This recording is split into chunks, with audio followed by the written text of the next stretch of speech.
And we're back here with the man of the hour, the man who is the troll on social media and has been involved in the feud of 2024, the one and only Drew McIntyre. Drew, how you doing?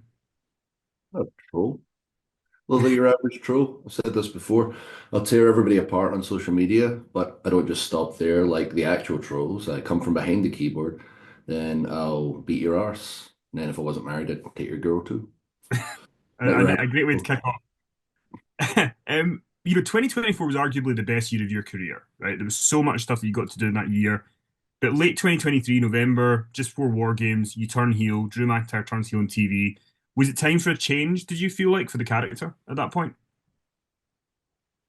I mean, to this day, I still say, tell me how I'm a heel. And I get debates from, the,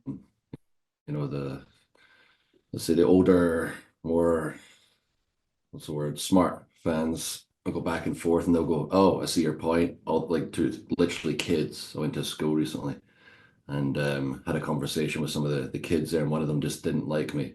Of all the kids, were so excited to see Seamus and I, and there was one I get told about, could see her not reacting at all. Had a conversation for 5 minutes.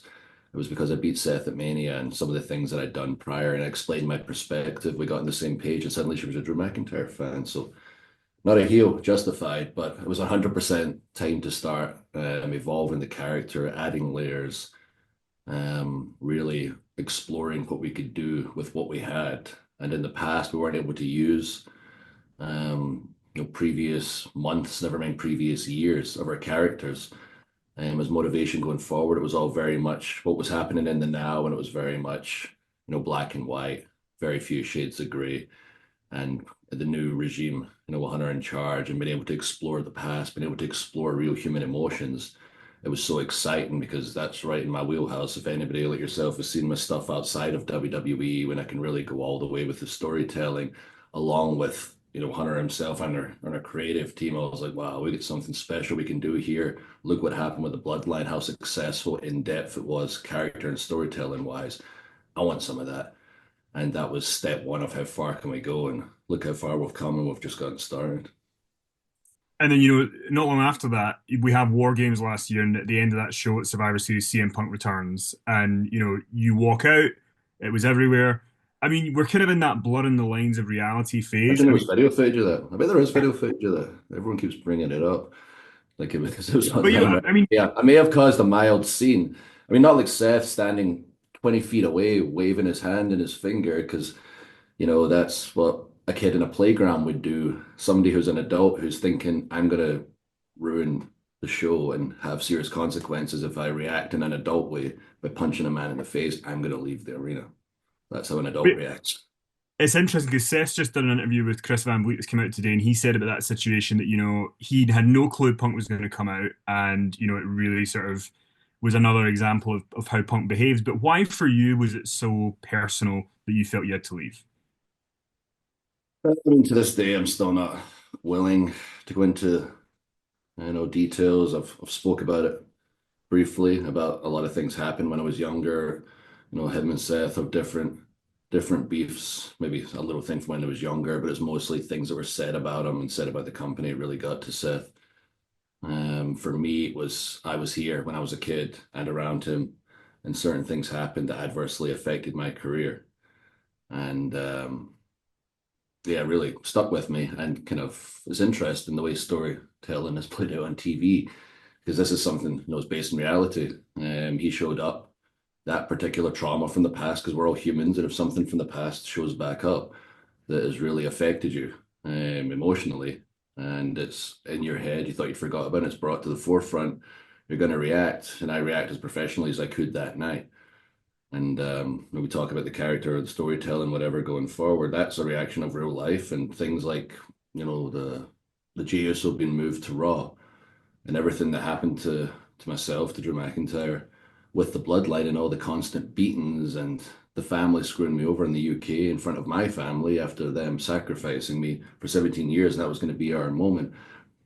Brought back up all this trauma seeing Jay, so much like that night when Punk returned, a lot of feelings returned, and I had to try and control them not to cause a scene. When Jay showed back up, applying the exact same logic, because as human beings, that's how we'd react. And it's so interesting and exciting now. We can explore. real human feelings, and the fans can connect to it because they understand these situations now. It's not these grandiose situations they can't relate to. It's I can understand this, and even if they take the other guy's side, because a lot of them aren't watching the product every week, a lot of them just go, "Well, I like that guy now," especially like a Jay, for example. He does that little hand thing now, and he says that fun little word, "Yeet." Now, Drew, just get over it. It's like, wait a minute. Talk with me for 5 minutes, and then you're going to say, Drew, beat his ass. That's why you feel that way. Beat him up right now. And it's interesting that I'm the bad guy.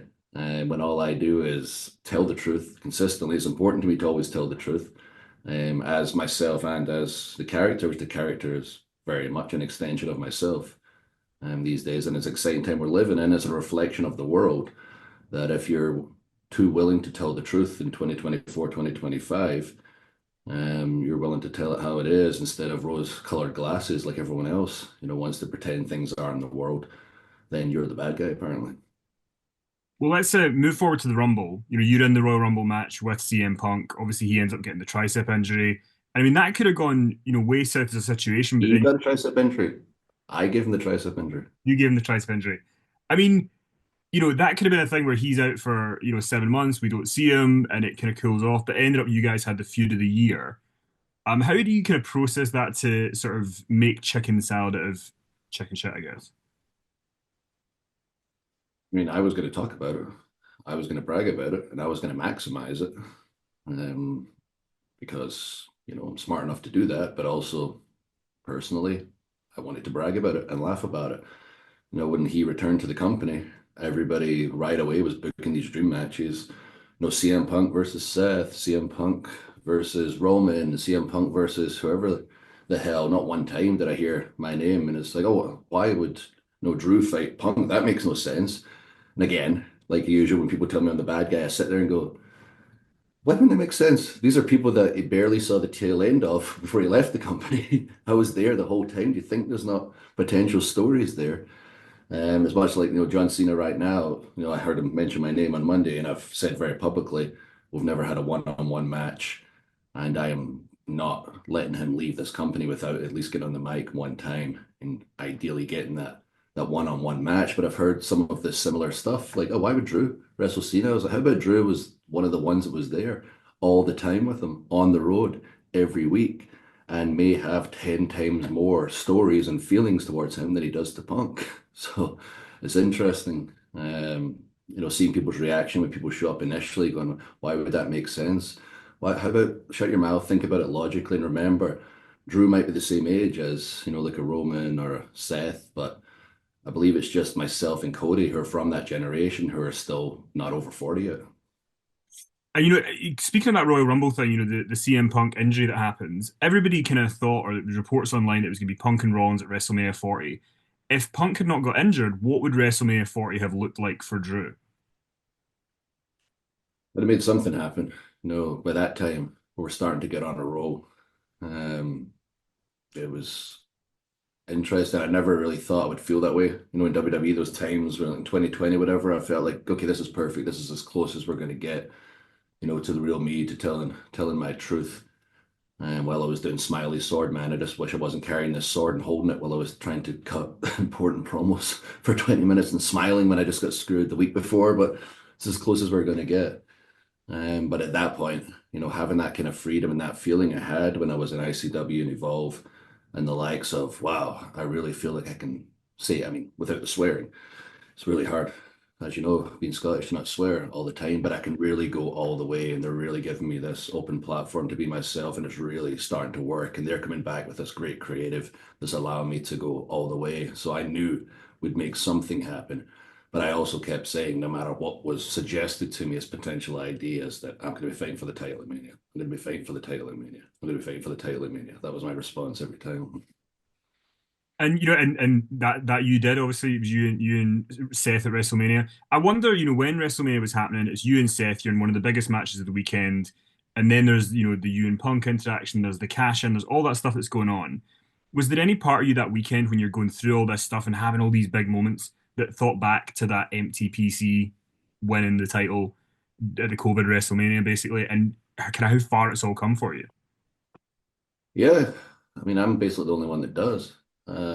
It was nice of Cody to half arse mention it, and SmackDown where we're talking, before he told me to go screw myself after I put myself out in front of the world. No, he's somebody that doesn't forget because he's been in a very similar journey as myself to get to where he's at now, and appreciates what's come before rather than what have you done for me lately, which a lot of people have that attitude. And yeah, I did think about that. I was like, well, okay, this is it. Um, we got the title matches at WrestleMania.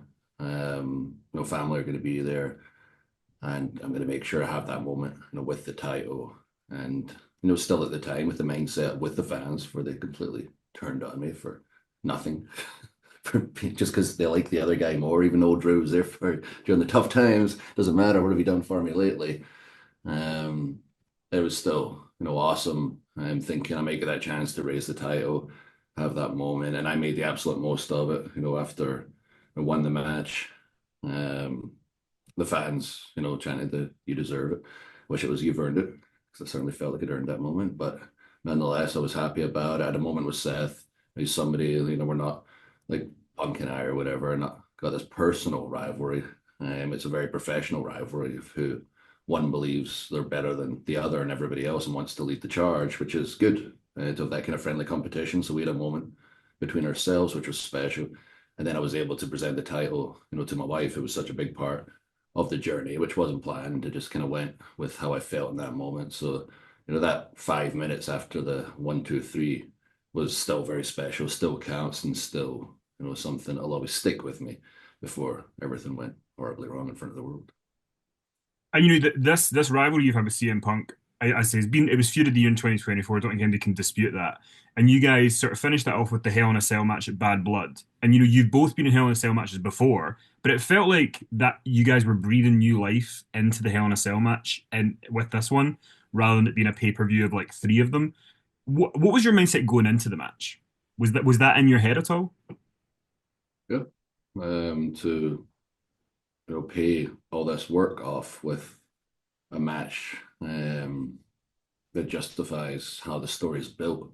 It literally is built to a blood match, and I can't remember the last time that a story is built that way. I don't believe there's many stories ever of those kind of like real, intricate details and real feelings. Like again, you may have to look at like the bloodline stuff, just to get really that detailed storytelling and real emotion that had really built from the first match to the second match and to the cell match, where it felt like, when we were kids and there was a cell match, like, wow, this is a real blood feud. This is the thing that's going to end it. They're potentially going to seriously hurt themselves and each other in this thing. So we had all that aura around the cell again, instead of you have to have two cell matches randomly just because the name of it's Hell in the Cell. It's like, wow, we really have a chance not just to have a great match, which, is all in the eye of the beholder. What a great match is. Violent match is what I was thinking. Violent match, I'm sure, is what Punk was thinking. But we're both very good at our job, no matter what we feel about each other, and we knew just go in there and really go for it, give a match that we can sit back and go, all right, I'm happy with that. Don't have to like each other, but happy with that. And the fans go, oh my God, that was one of the craziest feuds and matches of all time, and restore the prestige and aura around the Hell in the Cell match. So it doesn't feel like just another match again. And I felt like within 3 minutes, it probably felt like, okay, this is different. This is not the same, because we really, I mean, if you watch it with a trained eye, you can see we're not in there just doing like, hey, here's the first thing we've planned backstage and the second thing we've planned backstage. It's no, we're two professionals. We get certain feelings with each other. We'll say sorry or not sorry later. We both get it. Let's go in and beat the absolute crap out of each other. And that's exactly what we did. And I mean, with that feud as well, you two on the microphone this year was or last year was killer. It was, every week you didn't know what either of you were going to say. But obviously, that chosen one line is one line that people still talk about, where he sort of said, "Oh, who are you the chosen one by?" And you've got to kind of decide in that moment how you're going to react. What's going through your mind at that moment in terms of how you're going to react to it? What's going through my mind is the same person that fired on your wedding day, but I'm a professional. And I had the conversation with myself of one, good one, because it was very much an OK Corral style situation, which is awesome. I think by that point, people started seeing, what I was capable of on the microphone. Like it was a new thing again. If you and watched my stuff outside of WWE. When I'm comfortable and the reins are taken off me, I don't care who it is. I can go toe to toe with anyone. And even Punk, if you watch the first interview we had, the look in his eyes throughout the promo and how much it changed, and you realize this is not the same kid. That was an arse too so many years ago, and he was ready that night. I was ready that night, and we went back and forth, just hitting each other, with these lines. And again, this is not something that's written on a piece of paper. Like, oh, you say this, and I'll say this. This is just two guys going for it. Two guys have got some banter, and two guys that genuinely don't like each other, and in a place as hot as Chicago, where Punk's from. And then that one line, once we'd finally gone back and forth so much, there was a choice for me to make. Do I go back and then we see where we end up, or do I bite my tongue, say, okay, this round belongs to you. I'll be the professional. I'll do it for the company, as well as the de facto babyface, even though I'm really the real babyface of the situation. Gets that upper hand at the end. So I let him have it. Well, That's I've just got fun. two last things. Very For the no company, not for him. for the company, not for him. I've got time for two more with you, but I do want to ask you, your contract when it was coming up was a big source of conversation for months. People saying, is Drew going to resign? When's he going to resign? Did it ever get to a Only point one where under contract apparently, because it was online for about a year straight. So I was like, am I the only one that's got a contract here? Well, it's mine on the internet every week. um, did it ever get to a point where you might not resign, or was it always just a case of it was a process to get it to where you needed it to be? It was a process just to get where we needed to be. Just not being in the first half of my career anymore, unfortunately. I remind everybody all the freaking time because they'll think I'm in my mid 40s because I've been around for 18 years. I'm not 40 yet, but also I'm at the back end of my career. And I've talked about this very publicly. A lot of stuff had gone on in the personal life. My wife's sister had passed not long before that. She's the same age as myself, just unexpected. The family was struggling a bit. I'd been gone for so long. I was like, okay, maybe it's time to find some more time to get back to Scotland. So I've been gone all the time working for 17, 18 years straight and be here, for my family in America. Let's just figure something out that allows me to do both because one, I'm not going to leave my dream job.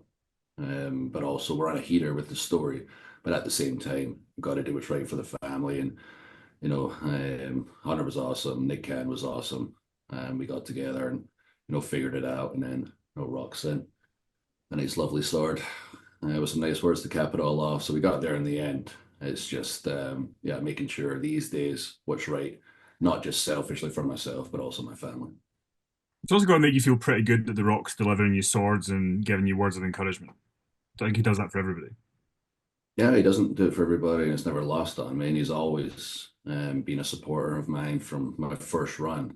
I remember, seeing his ex-Mrs. Danny that he works with at such a high level, and she'd said such positive words when I was about 22, 23 on a plane about how highly himself and herself thought of me and saw a big future, which was very cool. And he's always had an eye out for me ever since back then with TMZ positive comments in like 2017 when I really wasn't doing anything to suggest that's the next guy. He could see it all the way through to these days, where he's still there for advice. And then my last kind of loaded question for you is, you were screaming from the rooftops for years, a UK pay-per-view, a UK pay-per-view. You get the one in Cardiff, Roman wins that match. You've got to sing with Tyson Fury. Then there's the Glasgow clash. Punk costs you the match and Priest wins. Is the UK pay-per-view title win still a dream? And are you able to sort of accept those other two given all the other success you've had?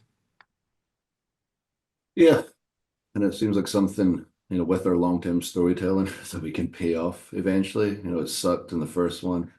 It really sucked in the second one, being in Glasgow, as much as it advanced the story.